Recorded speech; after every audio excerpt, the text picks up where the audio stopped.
Oh boy, this is tense. Such tiny pieces, and I don't want to get the... Although I would imagine since his body is metal, he'd probably be reflecting some of the light, so it wouldn't be the end of the world if I got some of the pink on his... or their body, but... Still, trying to make this as nice and quote-unquote professional as possible.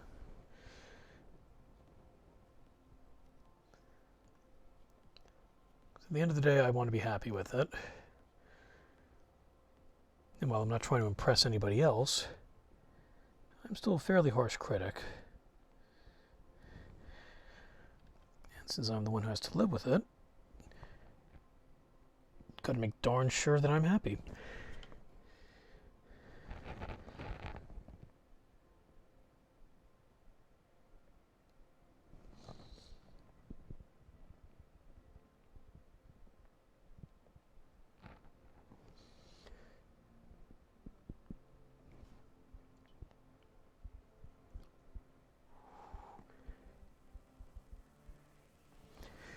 Wow. And once we get to the rocks, it's going to be a little bit easier because it's not going to matter as much if I spill a little down there because the Shaiish purple will cover it up. I suppose I could always just go back and redo more of the Grey Knight steel, but I prefer not to have to go over it.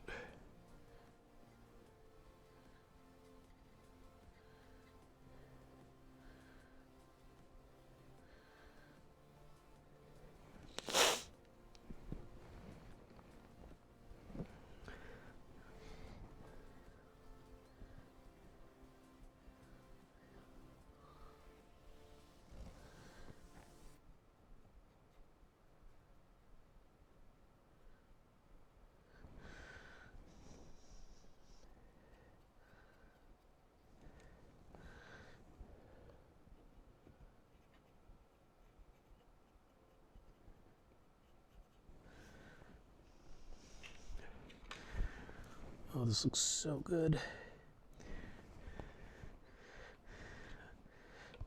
At least, once again, I think so. And at the end of the day, though, I am doing this on the stream so you all can see it and hopefully enjoy it. I'm the one who is keeping this in my home at the end of the day, so I'm the most important person to impress.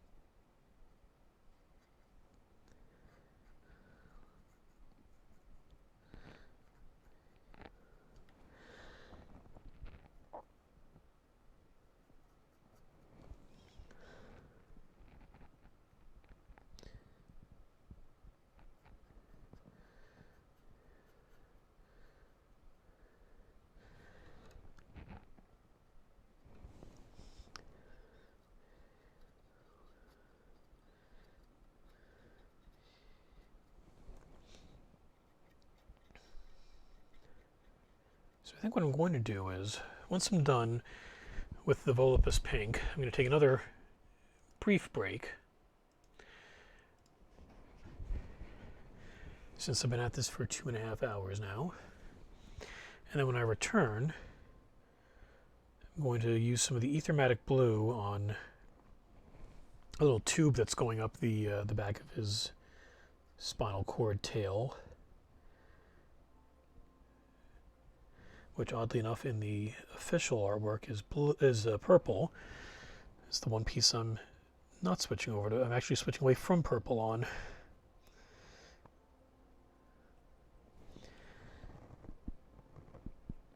And after I do the Ethermatic, I think I'm going to go back again with the metallics and take care of those little errors here and there. And then I'm going to move on to the Shaiish purple. we'll see how that goes. But that's still a little ways away, so I still have to finish up with the pink, and there is a lot of lightning here. I mean, there's such thin little strips, but I've got to hit all sides of them.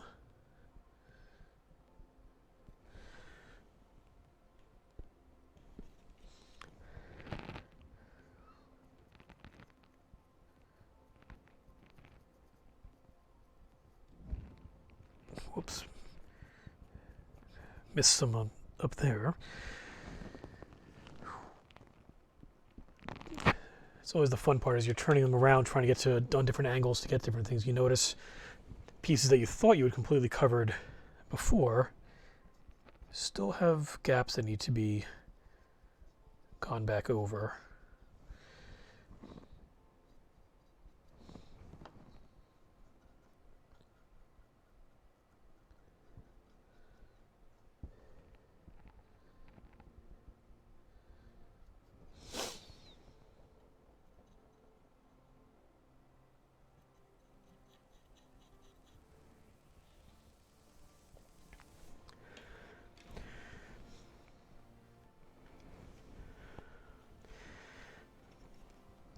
So definitely making some pretty good progress. I knew this was going to take a while because it is a larger piece, but it's still going a little bit faster than you would think for something this big.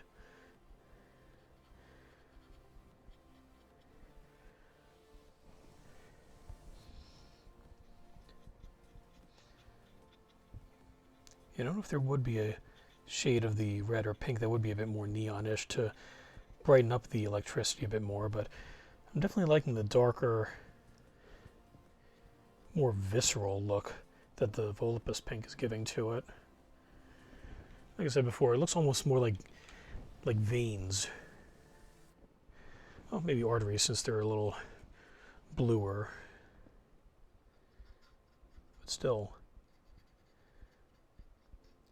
pretty nice effect. And I think combined with the Shaiish purple on the stones, it's gonna, they'll contrast nicely with each other, no pun intended.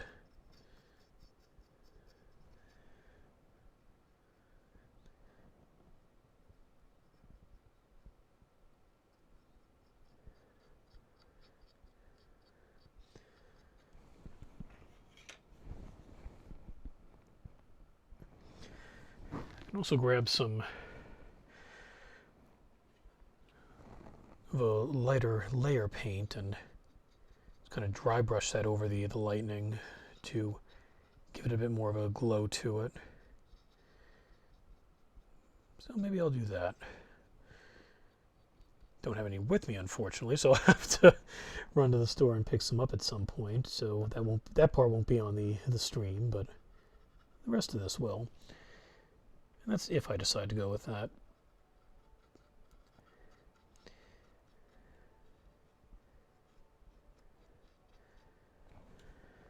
Haven't yet decided.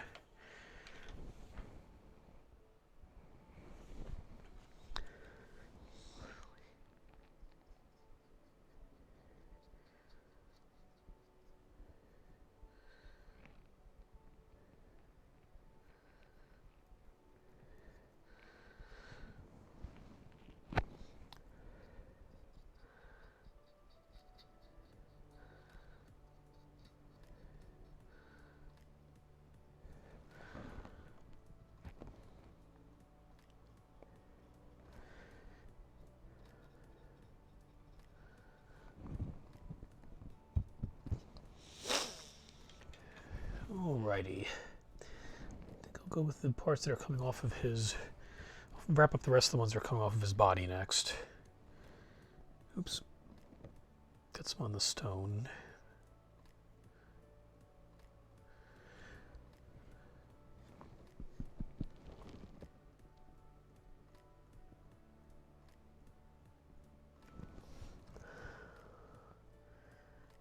But like I said before, that'll end up getting covered up by the Shaiish purple, which is a lot darker. So that's not the end of the world.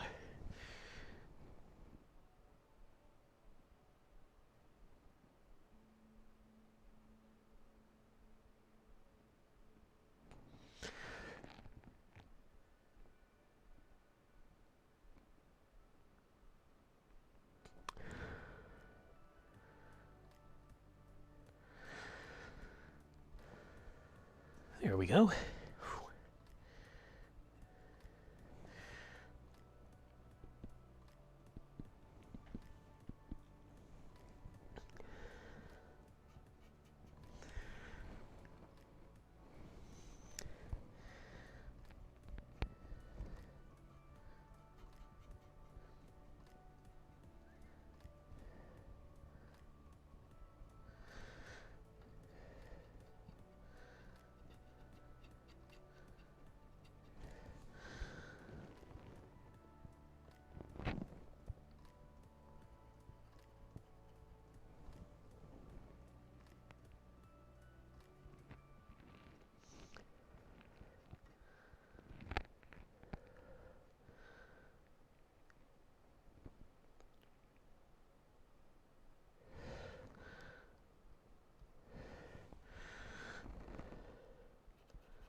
Alrighty. I think before I continue going down further, I'll move to the last bit that's still connected to his body.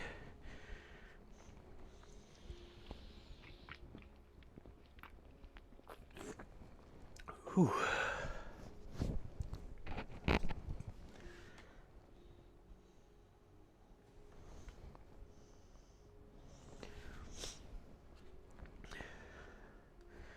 Thankfully, this only goes in a small little bit, but on the other hand, it does actually go into his body and through one of those little pixel holes, so I definitely have to be careful as I go in through there, especially with using a base brush.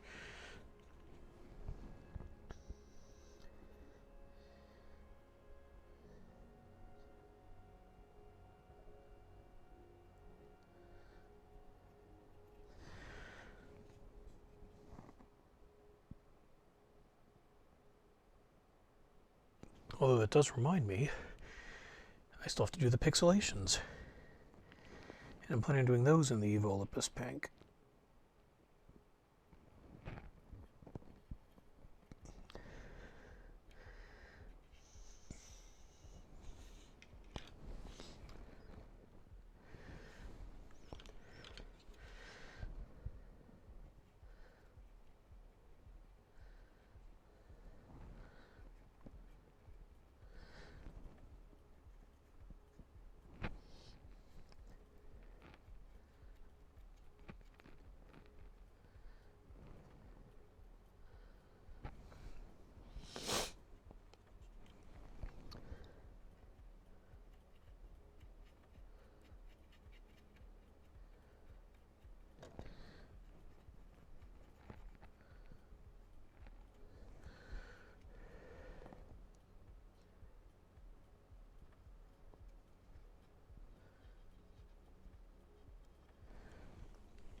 Alrighty. My goodness, so much electricity on this dude.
Be a little careful down here because I got one of those little scarabs on the rock that this is hitting on the base, so I don't want to get any of the pink on that.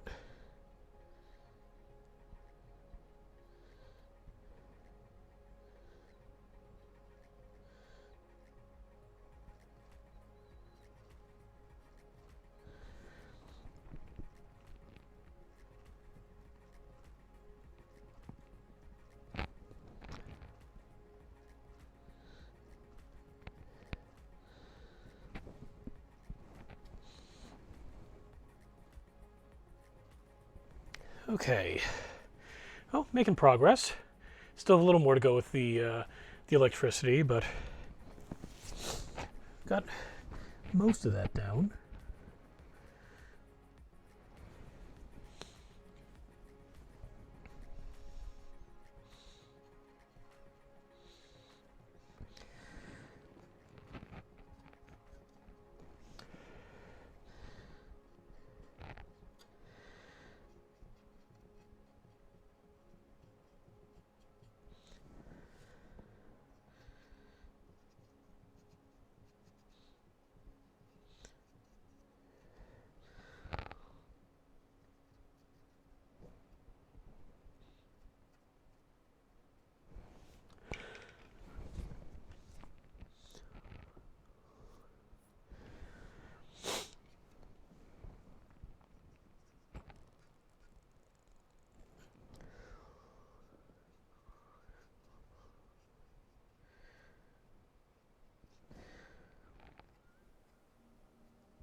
There we go.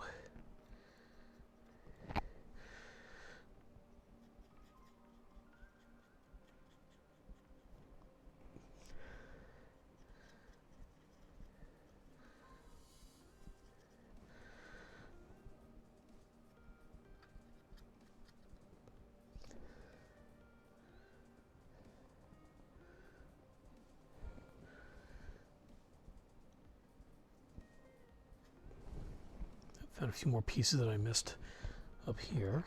Let's fill those in.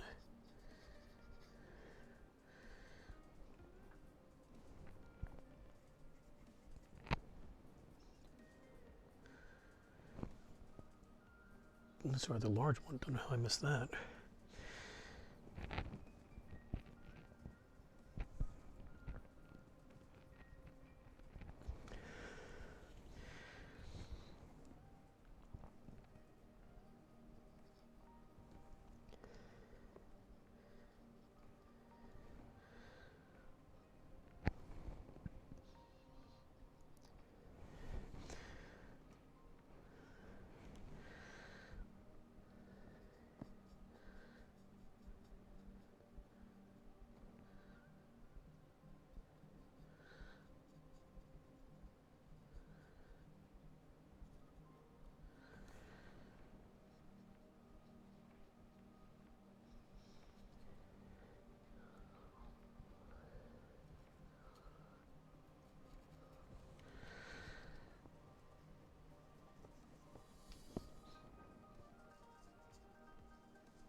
As I hit my glasses with the wings.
Alrighty. Whew.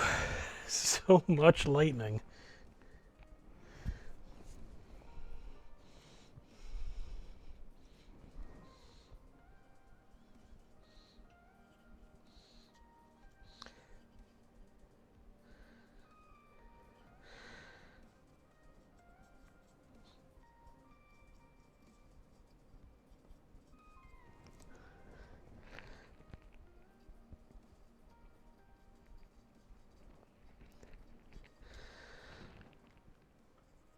You can see Kitty stirring over on the side. Oh, just shifting and going back to sleep.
Okay, almost done with the electricity. Got a little bit more to hit on the bottom here, but then we're done with that part. And that's when I'm going to switch over to the detail brush and take care of some of that pixelation on his body.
Okay, I think that covers just about all of the electricity. Just gonna have a quick once over, see if there's anything I missed, but I don't believe so. Alrighty, so next step, I'm going to clean off the base coat brush. I'm going to keep the volupus or volupus or wherever you pronounce it. It's not volupus. Keep the pink out because I'm just going to go in with the detail brush and hit some of the finer pieces on his body where it's kind of pixelating and kind of falling apart.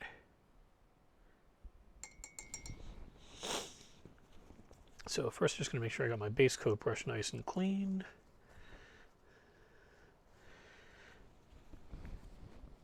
Because I will be coming back to that later.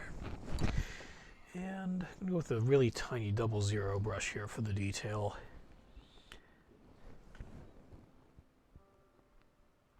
Get a little bit on the end there. And just across his body.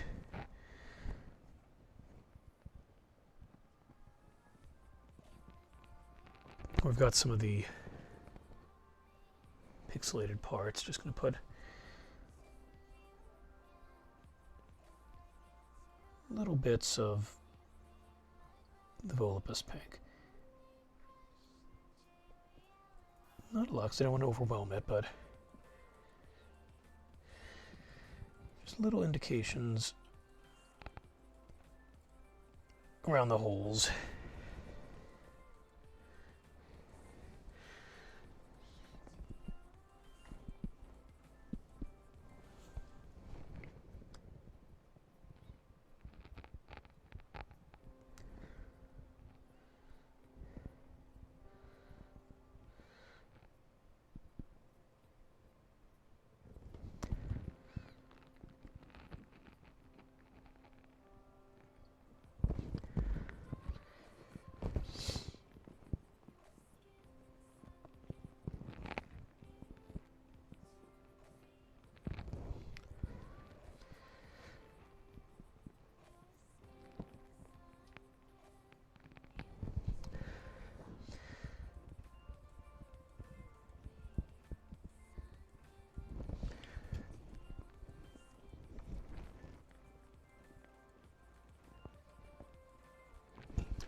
Okay.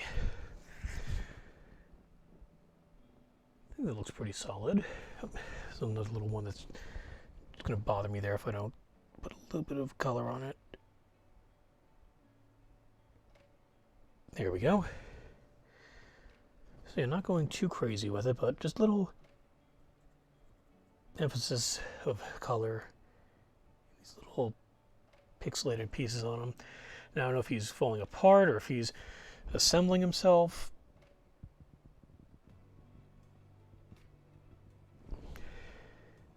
But whatever it is, it's definitely using up a lot of energy. Okay, I think that should be it for the pink. So we'll clean off the fine detail brush there.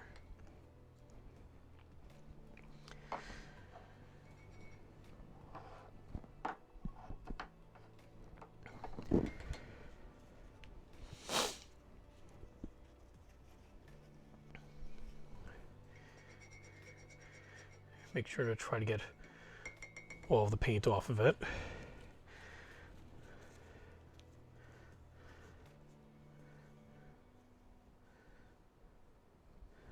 Okay.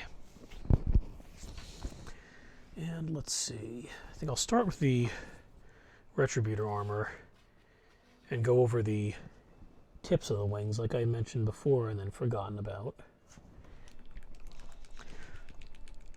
So we'll see how it looks when this goes over the Iron Warriors. It'll probably just end up covering it. But who knows, if I go light enough, maybe we'll get a darker undercoat to it so it'll look a little bit different. And if not, so be it. Lighter gold would still help to kind of break up the monotony of all this dark metal on the back.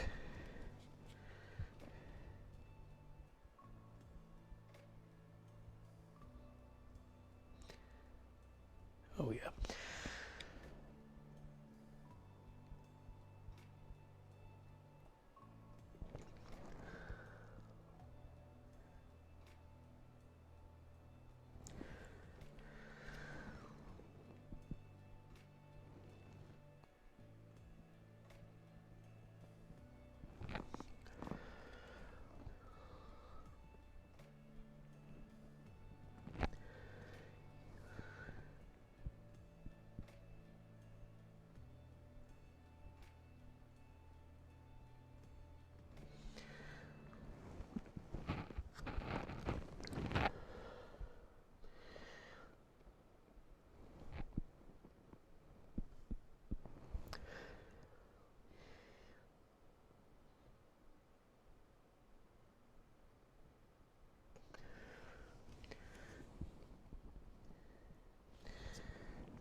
I think I got it. You know what? Let's, just to play it safe,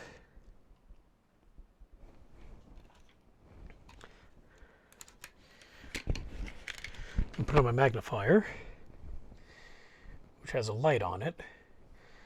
So this will let me see if I manage to miss anything on there. Oh yeah, I did.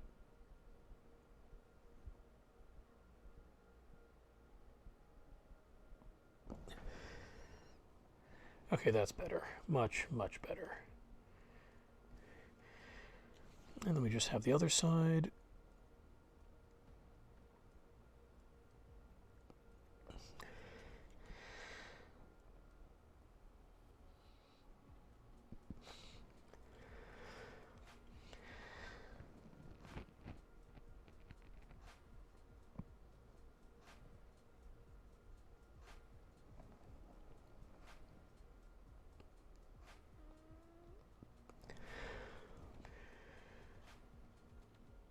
Okay, that's definitely an improvement. And it definitely gives a little more contrast on that back side there.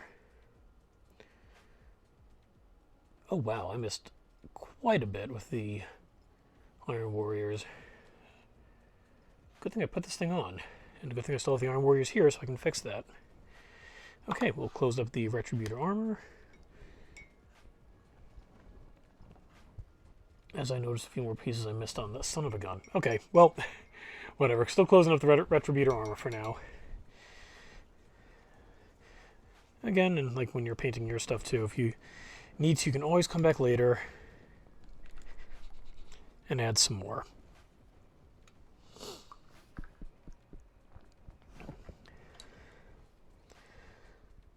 I'm going to get some of the Grey Warriors here, and definitely noticed some pieces I missed on the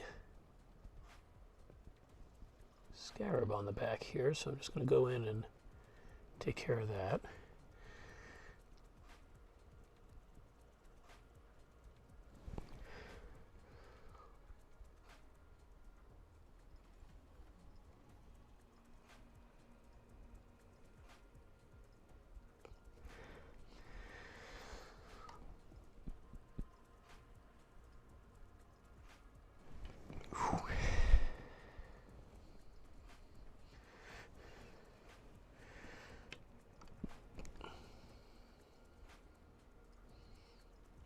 It's both the blessing and the curse of using a magnifier with a light like this. It both tells you where you missed, and it tells you everything you missed. Even stuff that, you know, when you're playing or when you have it on display, no one who's just looking at it is ever going to notice it, but once you got this thing in there, you notice it. And once you've noticed it, you know it's there. And it's just going to keep bothering you if you're anything like me.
Yep, and here I am painting the parts that nobody is ever going to see.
Yep, that's just how fastidious I am with this stuff.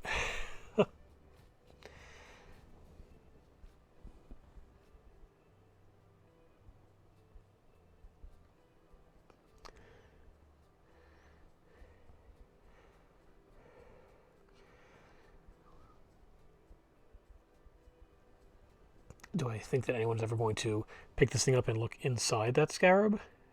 No. But like I said before, I'm going to know it's there, and that's going to bother the heck out of me.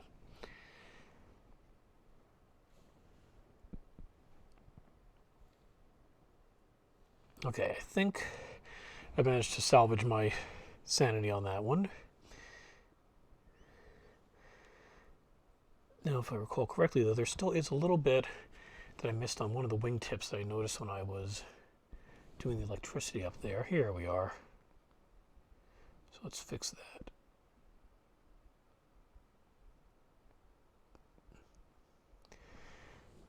There we go.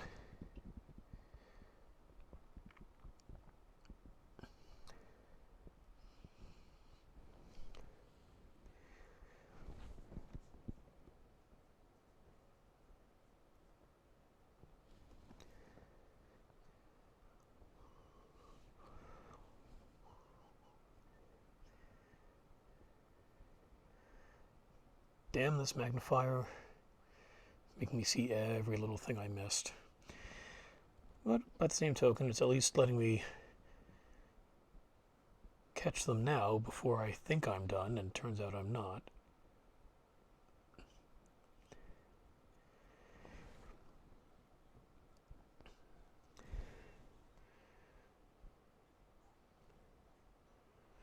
Okay. Nope, and one last piece.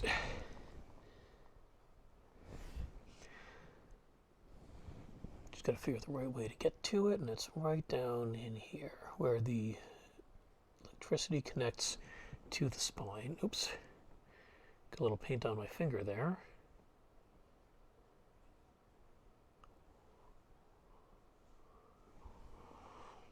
Alrighty. So I think that is fixed. Okay. So that is it for the Iron Warriors. I don't think I need to go back to the Grey Knights. But I am going to go back to the pink. And just hit a few more of those, because now that I have my magnifier on, I'm seeing a few more pixels that I like to fill in just to, you know, for completeness sake. So let's go back to the Volupus pink. And I'm going to grab the, my puppy is staring at me, I'm going to grab the fine detail brush. Just a little bit on the end. I'm going to go back to his, let's see. There, oh, didn't get any on the brush. If you're going to paint, you need paint. So I'll put a little bit here. A little there.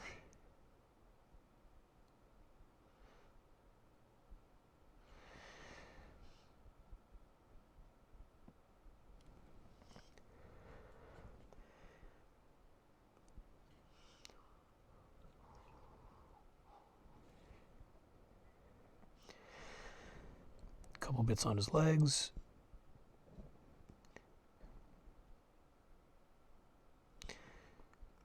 Sounds like YouTube has figured that I've stopped listening again, so I'll get back to that in a second. But as soon as I'm done with a few more of these pixels.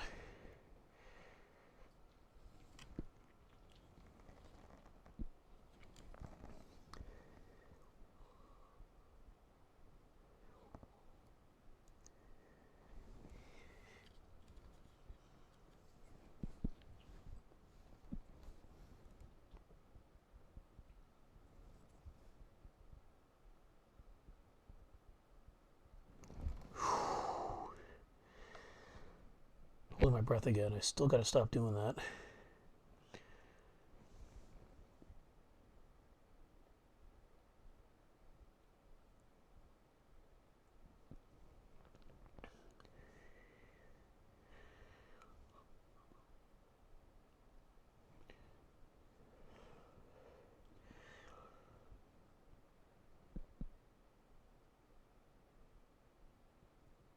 Okay, I think I can live with some of these on the back not being visible or not being pink.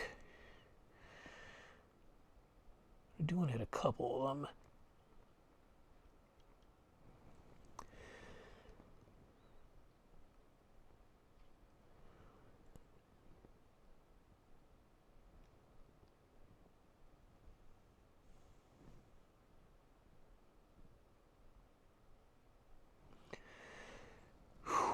Alrighty. I think that should do the job pretty nicely.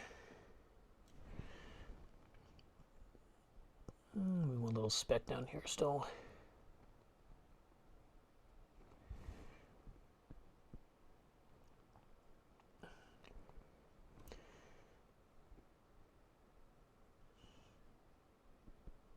Okay. Let me take the magnifier off now so I can actually see otherwise. Oh, my stars. And turn off the lamp on it. Okay. So next up, I'm going to go to a little skeleton horde. And the reason I'm going with skeleton horde is because there are a few skulls, actually by a few I should say 2, skulls on the base. So I want to make sure those are properly skull colored before I start painting the base and the other bits of stone around there with the shyish purple. And while that's going on, let's quickly switch back over to our nice royalty-free ambient chill music.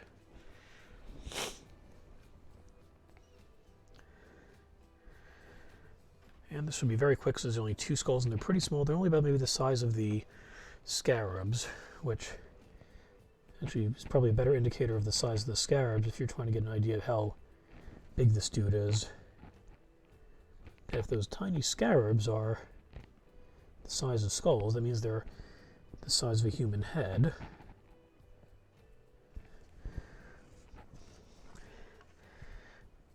And they are thoroughly dwarfed by this entity.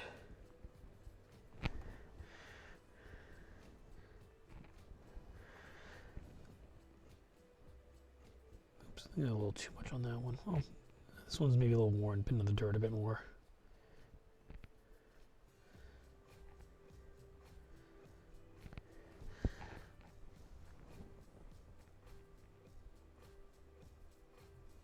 Let's kind of maybe push some of that paint out of there so it doesn't just fill in the eye holes. Maybe put a little extra over here so it goes in the crack up top there and really darkens nicely.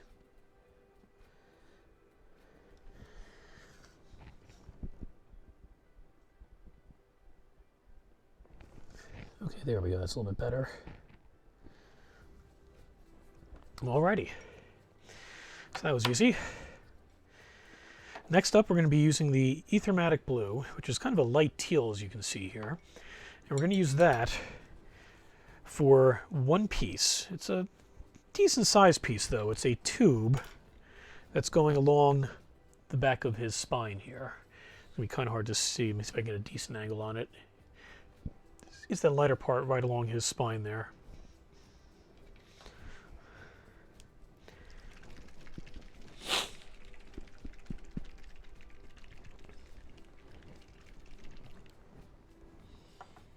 Oh, son of a gun. Okay, missed a little bit of his ankh with the Volupus pink. Got to fix that before I continue, because that is going to bother the heck out of me.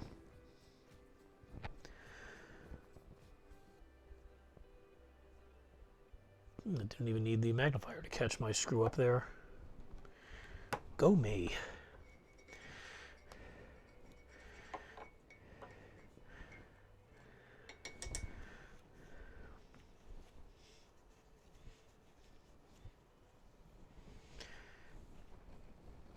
Alrighty, so then, back to the Ethermatic Blue.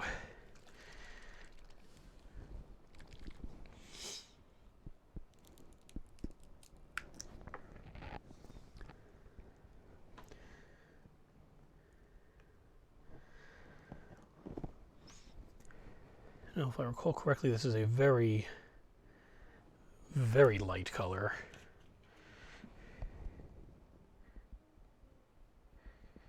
even after it dries.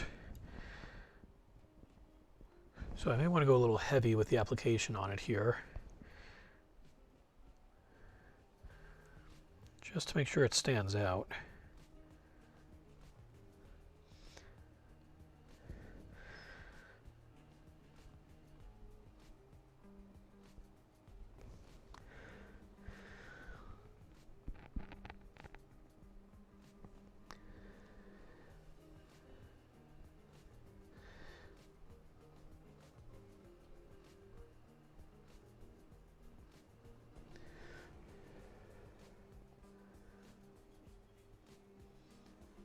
On the other hand, because it's a lighter color, I don't need to worry as much if I get it on the darker metallic parts, because it'll just end up essentially being invisible.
There we go.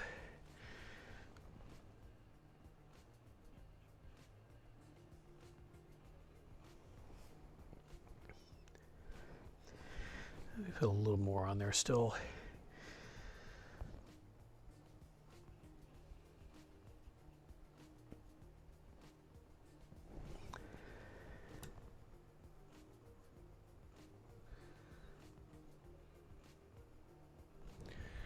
Okay.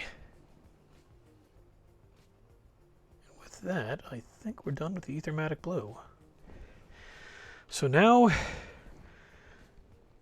at last, we get to the Shyish Purple, which has to cover all of that rock on the ground there. Okay, I think before we get to that, though, I know I said it earlier, and then continue to work for quite a bit, but I'm going to take a brief break, finish up my seltzer here, and I will return shortly.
Okay, I am back and we are in the final stretch. So I've shaken up the Shyish Purple. I'm going to use the detail brush because I'm going to get the little bits in the crown first.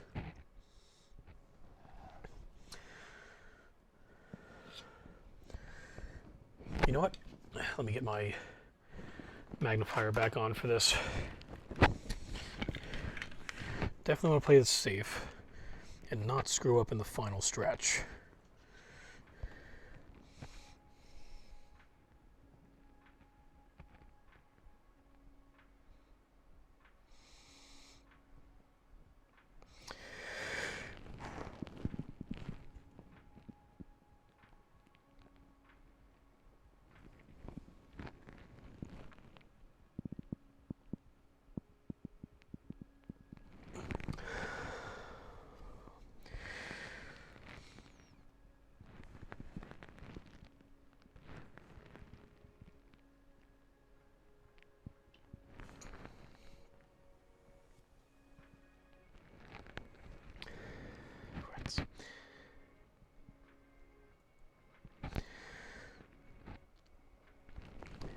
Okay, got a little bit on the gold, but I can always cover that back up.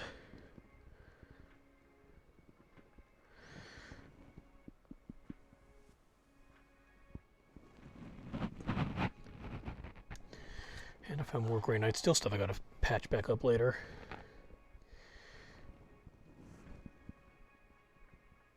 Again, this magnifier is a double-edged sword.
I think once I'm done with the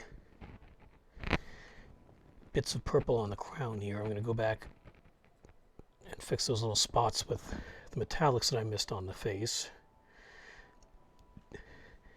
before moving on to the other parts.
Getting a little shaky as we hit the 3.5 hour mark here.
Okay, so that's the purple for the crown. Let's do the purple on the wings next. And then, like I said, I'm going to go back and take care of some of the metallic bits on the head that I either messed up or didn't notice I had missed the first time around.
Alrighty. Okay, and that wing's done.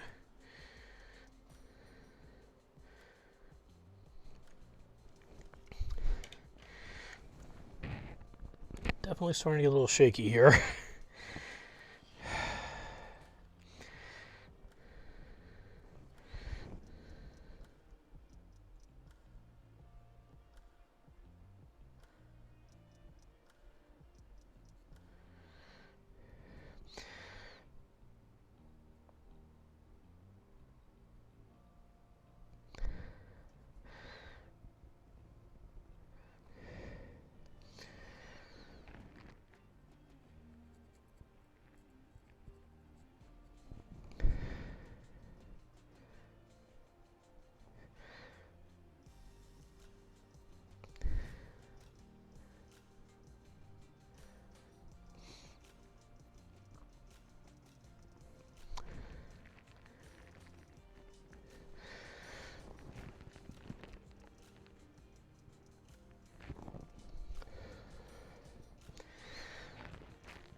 Definitely don't want to trip on the final stretch here.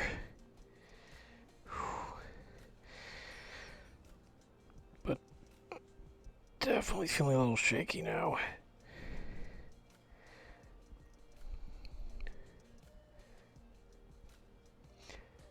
when you're painting, especially if you're going to be doing for long stretches at a time, definitely stop and, relax every once in a while. Get up, stretch, walk around a little bit, have a drink, keep yourself hydrated.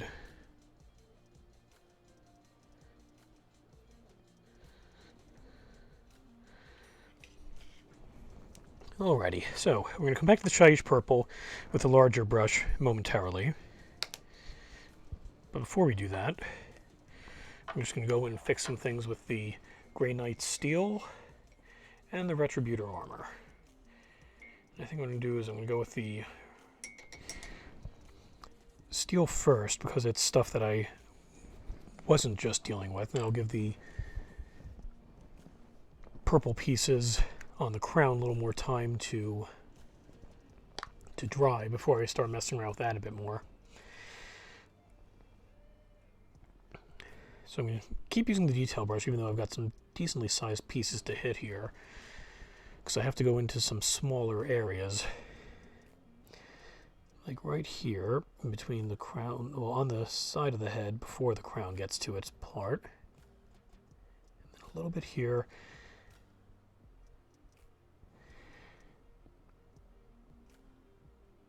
Then on top there, and then I'm going to go inside the empty face hole.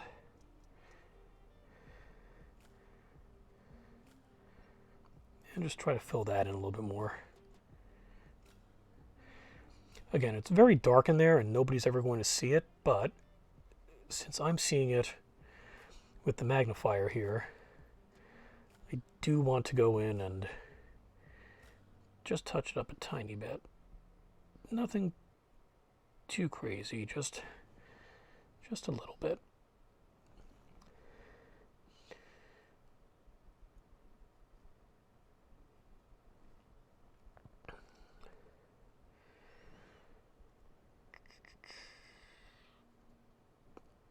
Okay, that is much better. So next we're going to go back with the Retributor Armor and just fix in some of the spots I missed on the crown. And then I'll be able to get to the big parts with the last bits of stone there that I have to make Shyish Purple.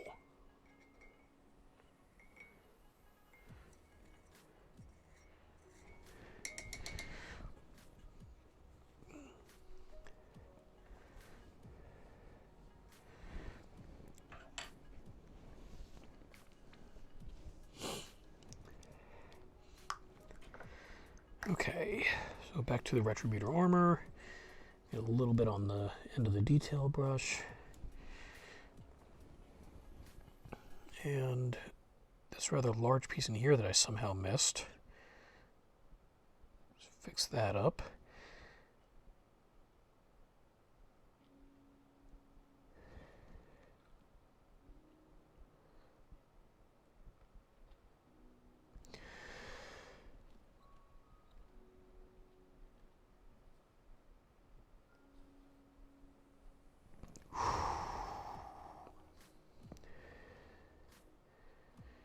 Yeah, if I just hold my breath for a little bit, I should be all right. Just enough to steady myself. So I take a deep breath, let a little out, and then hold it. So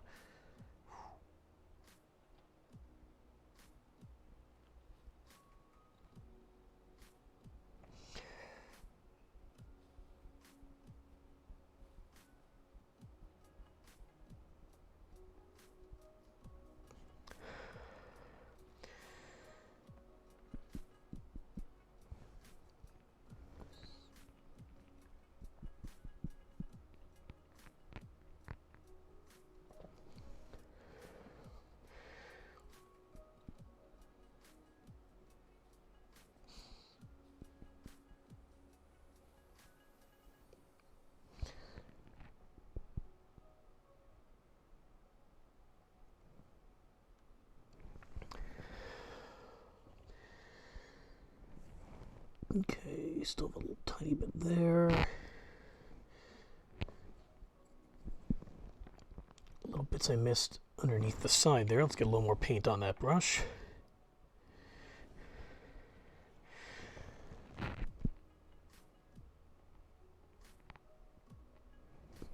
I'm just going to be very careful as I get in there. Just double check the back.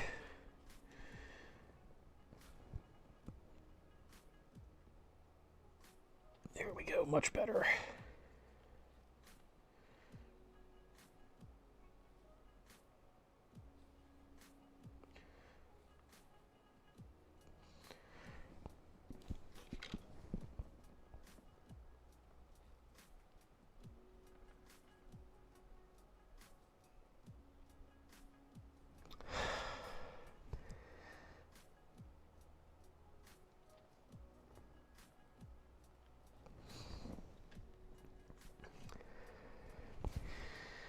A little bit more, and I think we'll be done with this gold.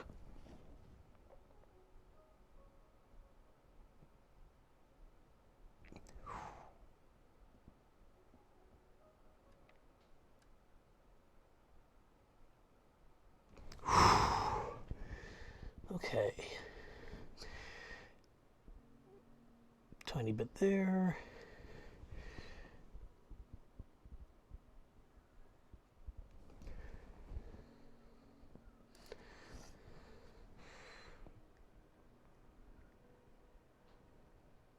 Okay. Alrighty then. And with that, I can take this magnifier back off again, because everything else I got to do is much better now.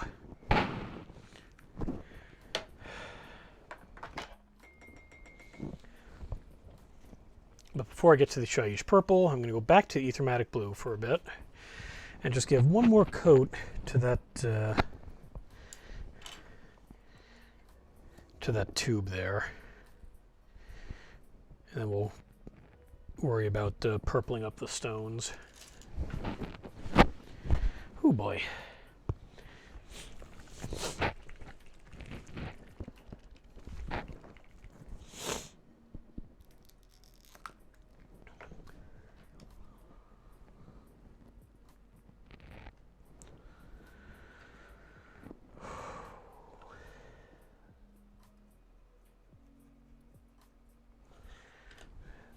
I don't think I actually had any paint on at that time. Okay, that's better. Is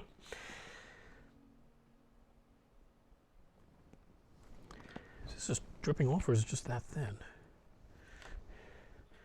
Or it's probably sinking into the brush. That might be it. I'm definitely going to go back to the Grey Knight Steel. Because when I was doing this earlier, I got a little of the Ethermatic Blue on his butt. Okay. We'll go back to that then. And then we'll get to the Shaiish Purple. This is a marathon, not a sprint.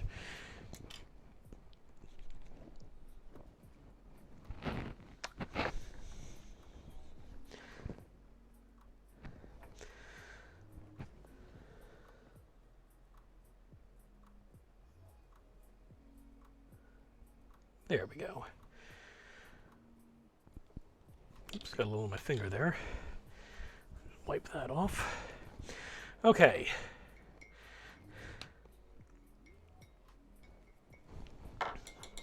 And with that, we're finally up to the last stretch.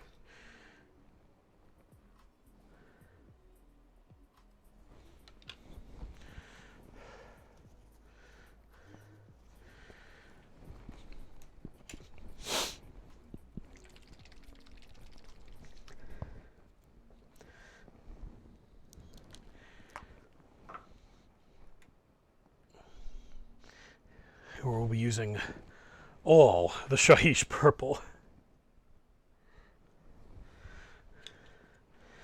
And I'm just going to go stone by stone.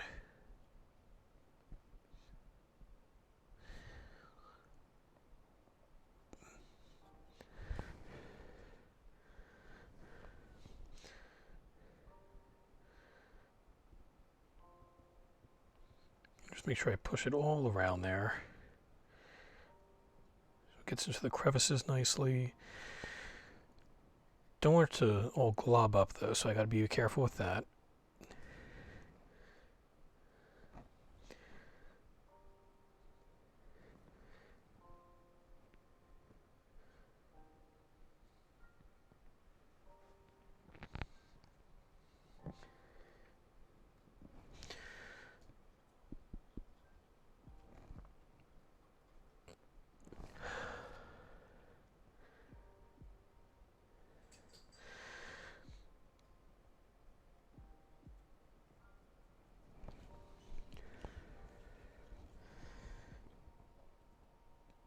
Gotta make sure I get around the little scarab there. I'm not gonna need purple on him. Or her.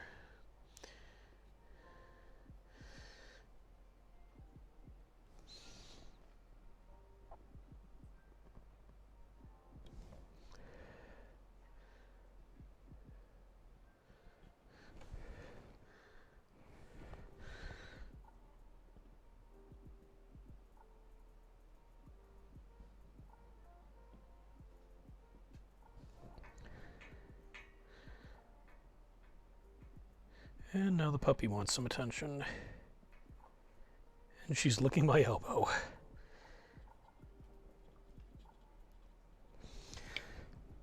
Yeah, Pixie, this is not a good time to be looking for attention from Daddy.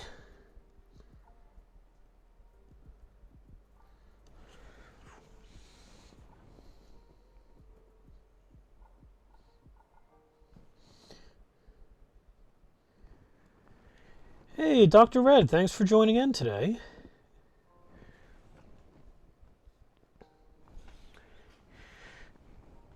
I've been at this for quite a while. But, you know, I started it and I'm like, at first I was thinking maybe I'd, you know, break the stream up into, you know, a couple days, but I kind of just got on a roll and kept going. Yep, almost 4 hours. Yeah, it's going to be probably 4.5 by the time I'm done, I'm thinking. But I did make sure to take a couple breaks earlier, so. But as you can see, this figure is a little on the larger side. It's got some really neat details on it.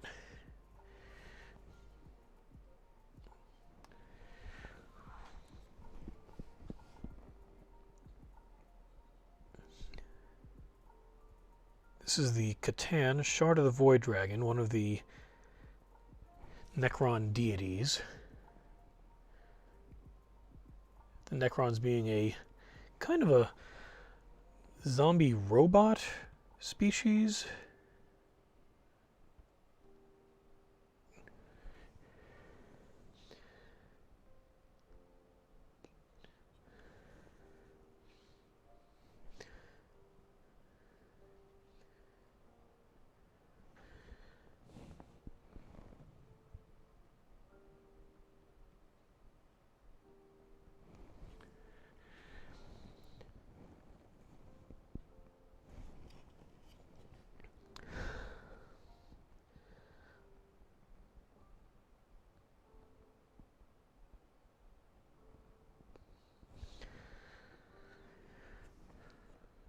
Okay, well that's 2 rocks down.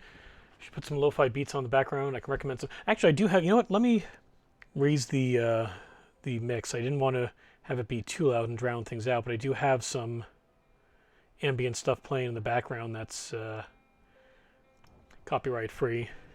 But thank you for the offer.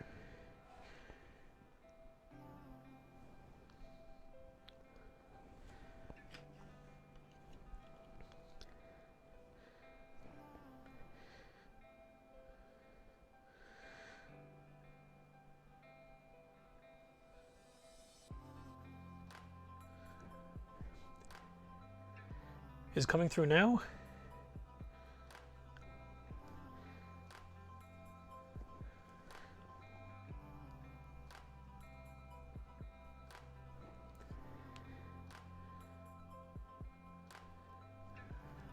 Excellent. I guess I found the sweet spot then for the audio mix.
So did you have a good Thanksgiving, Dr. Red?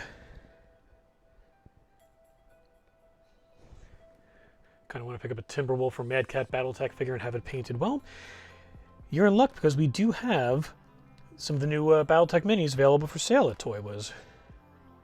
See how I bring it right back into the marketing and stuff? I am the king of segues.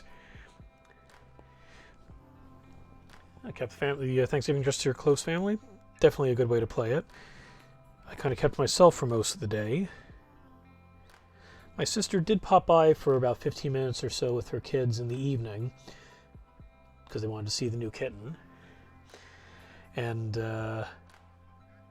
he did not want to see them. He ran up on top of the fridge and stayed there until they left.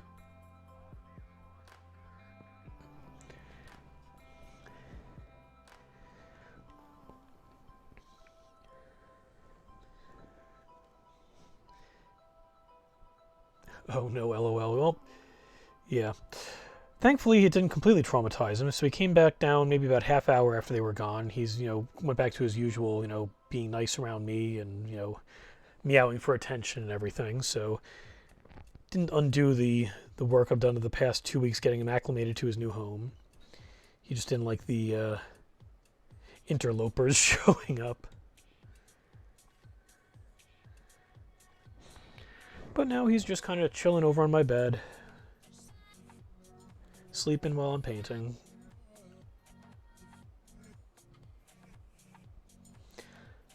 And Pixie's doing pretty much the same thing, just on the floor behind me.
Got the new expansion of Twilight Imperium today, so I'd like to try it out. Oh, nice. I didn't realize they had done a new expansion for it.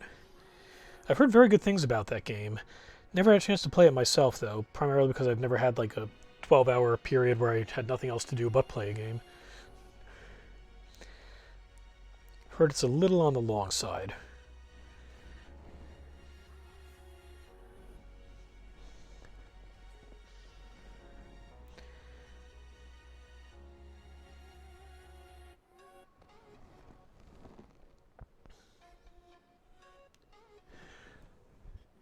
Oh yeah, it can take up an entire day. Well, still could be a lot of fun. If you are in need of somebody to play with and you don't mind teaching, certainly let me know. And that's a quick game. From like noon to 6 p.m., that's a quick game. Yep, The Joys of Twilight Imperium. I just like it because there's a giant like lion person on the box, and I love kitties.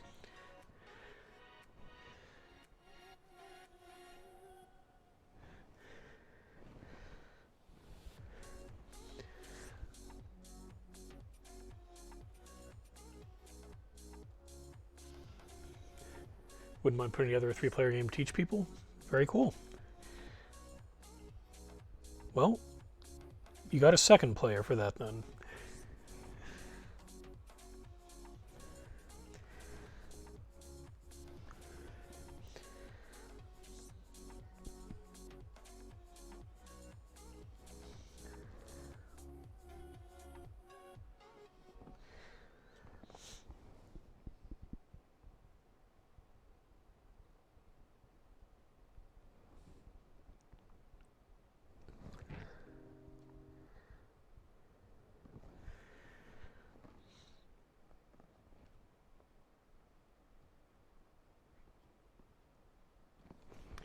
Yeah, I know we've had a few people playing it at the store before. They, before the pandemic, they'd, kind of set themselves up in the game room right around the time we opened, and they wouldn't quite be done by the time we closed.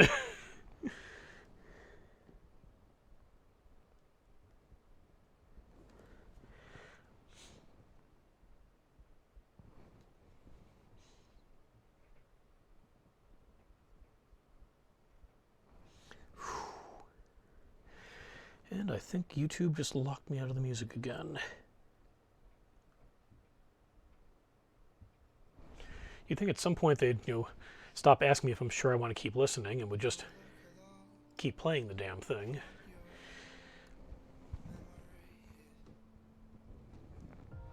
I mean, this can't possibly be taking up so much bandwidth that they need to be double, triple, and quadruple checking like that.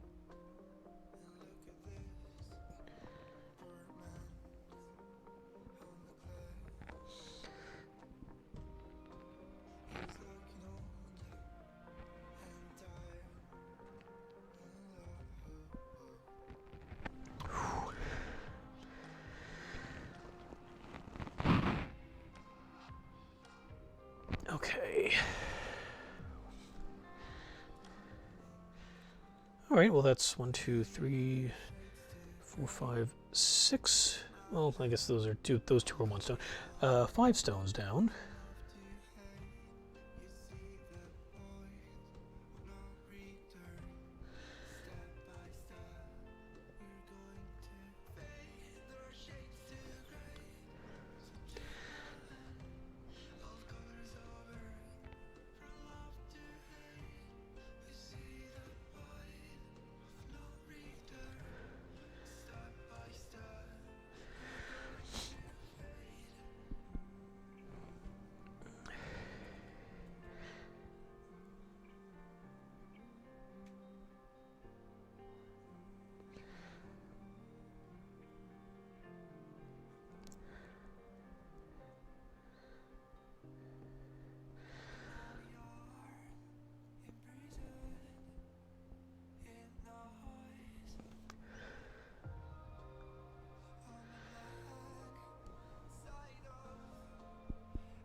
Okay, getting to the larger spots, we're getting close to the bottom. I think once I finally get to the rocks that form the base, I'm going to switch over to a basing brush, because that is a lot of material I got to cover down there.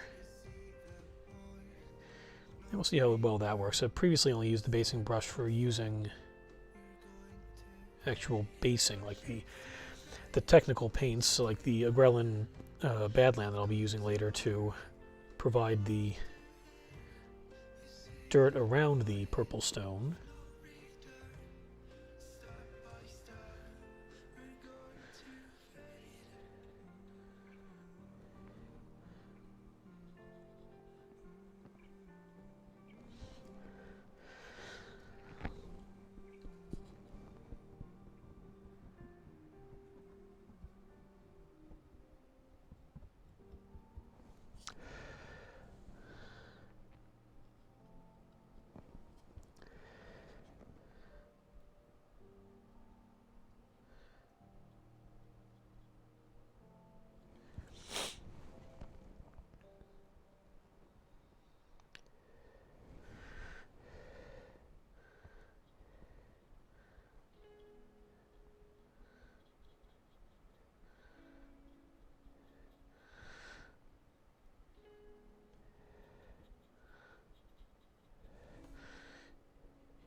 And that's another one down.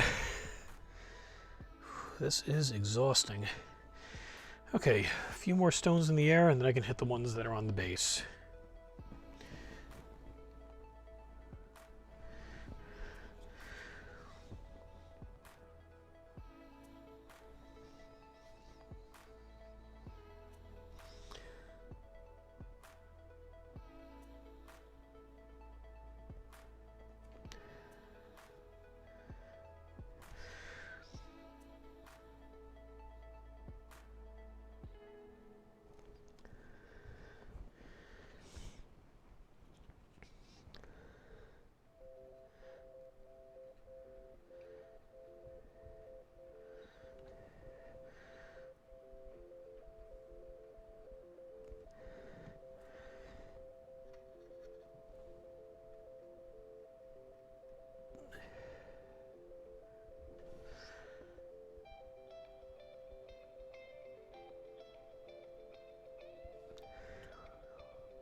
Whew.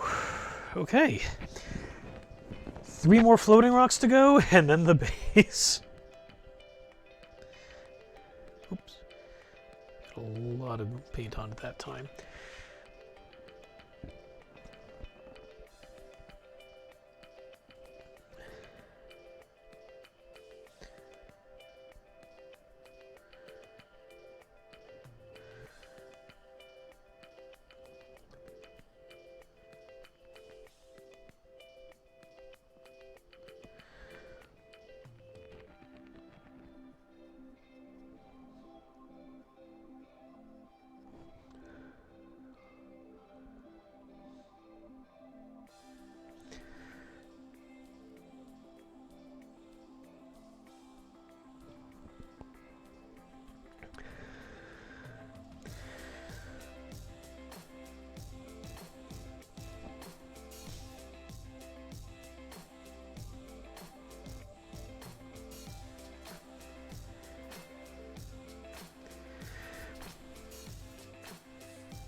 A little too much again.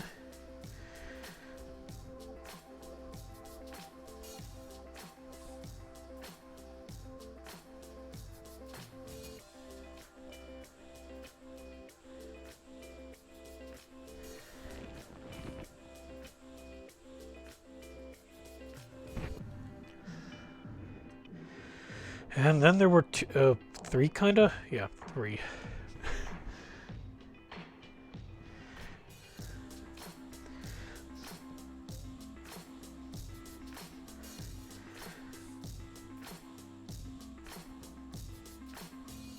And 2 of them have these scarabs on them.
Getting closer and closer to the finish line here.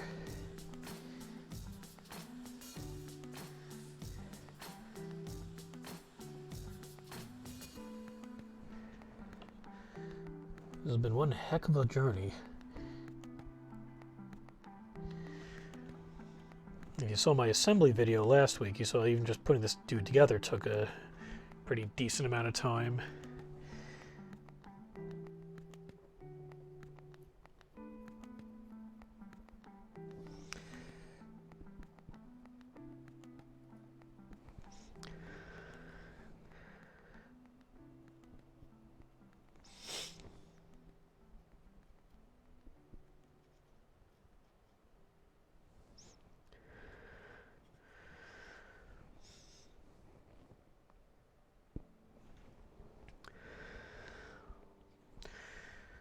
Okay.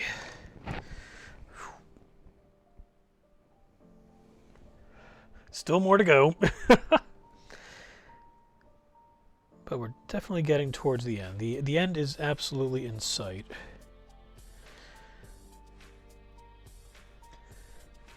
Now the question is, will I be able to wrap it up before the 4.5 hour mark?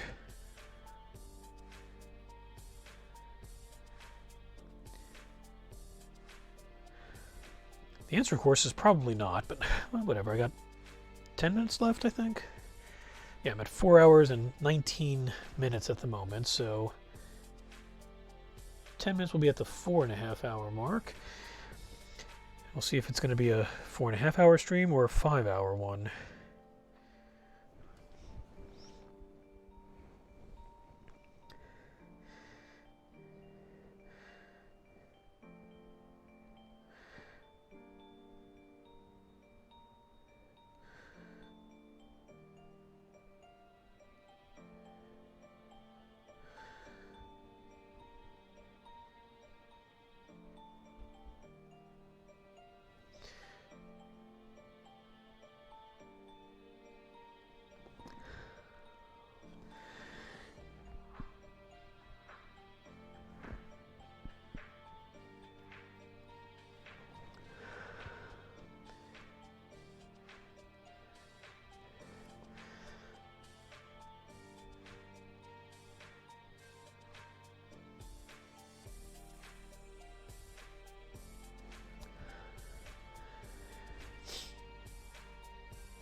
Okay. I think that covers all of the floating stones. So now to move on to the base, which I know I said before I was toying with it, but I think we're beyond toying with and just going flat out with the basing brush now instead of the base coat brush. So let me just make sure I've cleaned off my base coat brush in this big mess of a mug I've got here. And because we're going to be dealing with the base now, I think I'm going to switch over and put a paper towel underneath this guy. Alrighty then.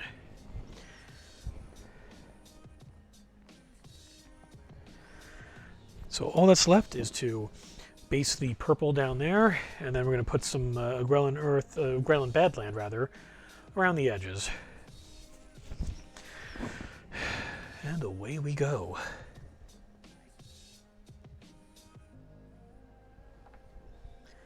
Now, the only thing I got to be really careful of is that I don't hit any of the scarabs.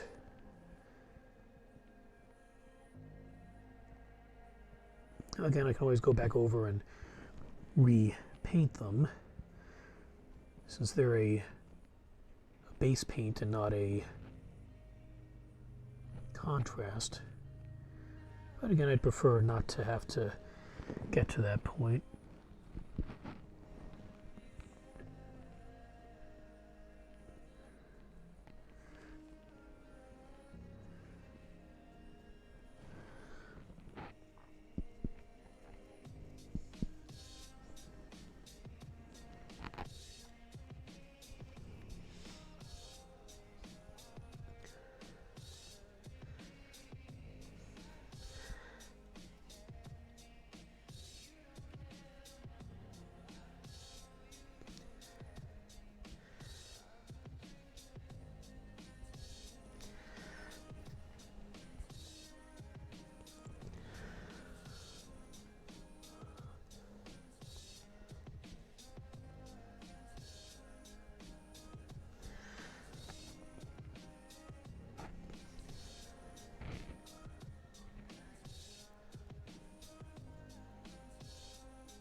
Oh, the skulls ended up coming out looking pretty nice with the skeleton horde color on them.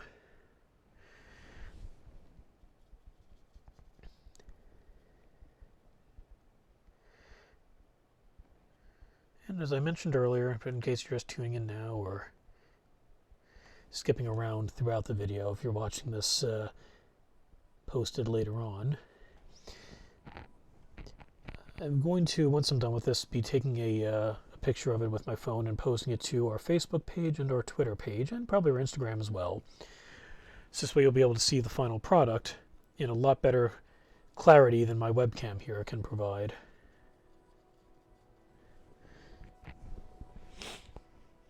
Make sure the music's still going. And it is. Just quietly.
Well, it's definitely going to be closer to the 4.5 hour end as opposed to the 5 hour end, but I don't think I'm going to be bringing this in under 4.5 hours.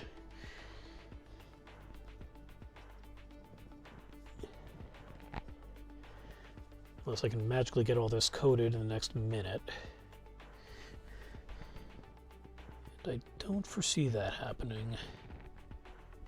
I may be amazing, but I'm not that amazing.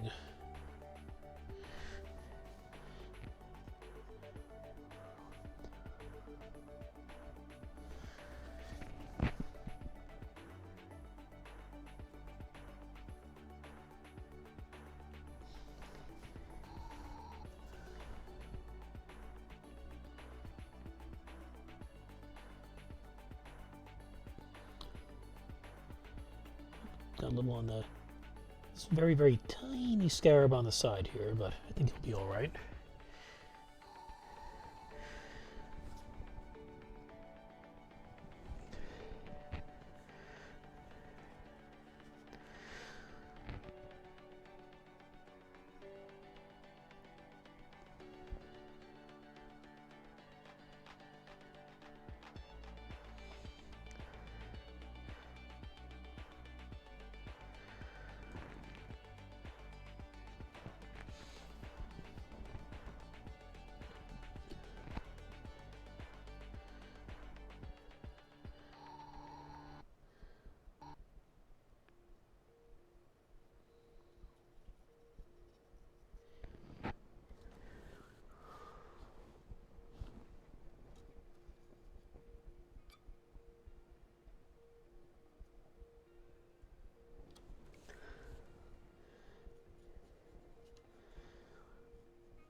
There's a little bit I missed on that one.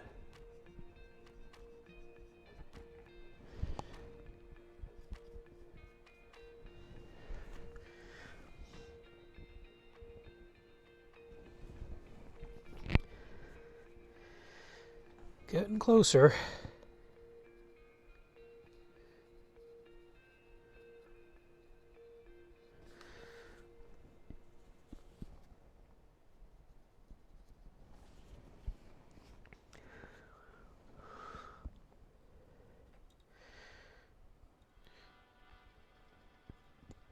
Maybe that's what I'll do. Once I'm done with this today, I think for next week's stream, maybe I'll get a couple of layer paints and just do a little dry brushing to accentuate some of this stuff.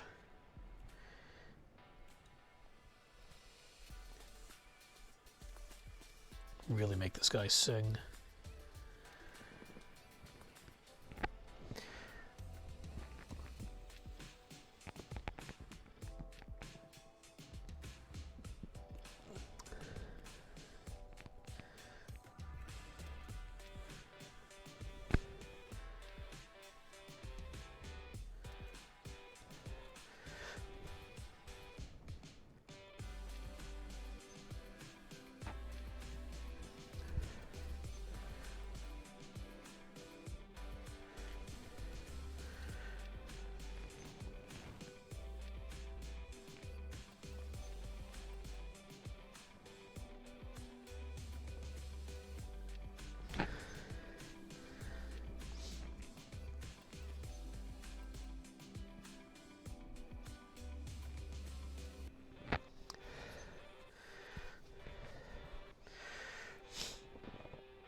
Okay. I think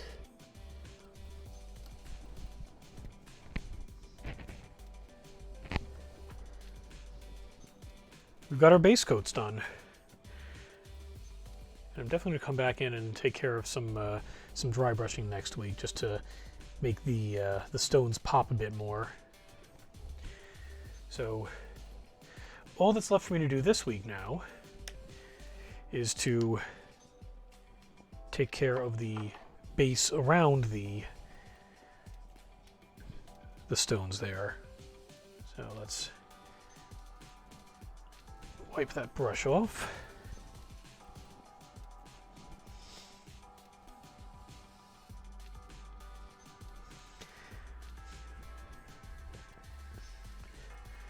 Honestly, putting in this water at this point is probably just making it dirtier. Well, we'll bring out the Agrellan Badland.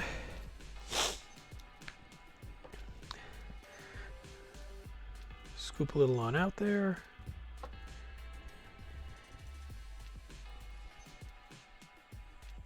And we'll put some dirt and dust around the stones. Oops.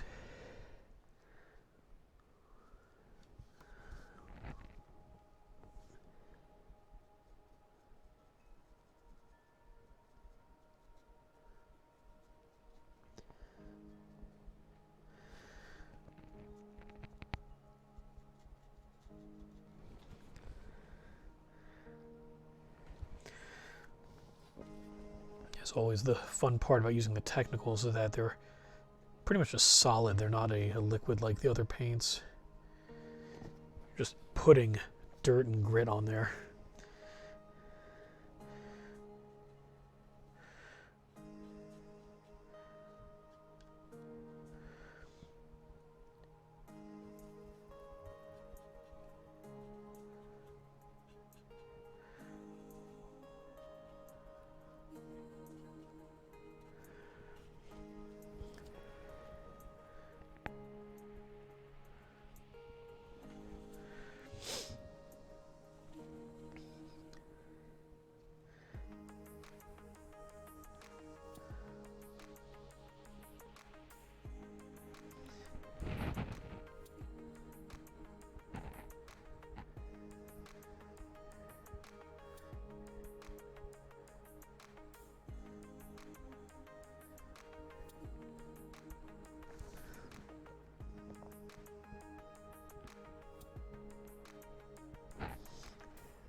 Almost there. I swear, I know it's not supposed to be. This stuff does smell a little chocolatey to me.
All right, and we have our base complete.